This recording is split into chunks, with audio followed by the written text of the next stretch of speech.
బట్టతల స్టార్ట్ అవుతుందా, దీనిలో మనకి పిఆర్పి ఫస్ట్ చాయిసా ఆర్ హెయిర్ ట్రాన్స్ప్లాంట్ మన ఫస్ట్ చాయిసా అనే విషయాన్ని మనం డిసైడ్ కావాలనుకుంటున్నారా?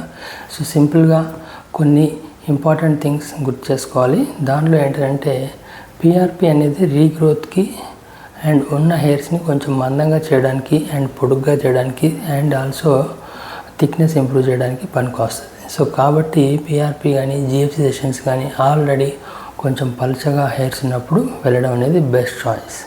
అండ్ హెయిర్ ట్రాన్స్ప్లాంట్ అనేది ఖాళీగా ఉంటే అండ్ పర్టికులర్లీ సైడ్స్ రీస్టోరేషన్కి అండ్ జీరో లెవెల్ హెయిర్ ఉన్నప్పుడు మనకి రీప్లేస్మెంట్ ఆప్షన్లో బెటర్గా ఉంటుంది. సో మనకి ఎర్లీ స్టేజ్ బాల్నెస్ ఉంది, స్టేజ్ 3 అండ్ బిఫోర్ ఆప్షన్స్లో PRP and GF sessions better try every time. And stage 4 to stage 5, stage 6 baldness ఉన్నాయి, go for hair transplant straight away. Don't make any time pass.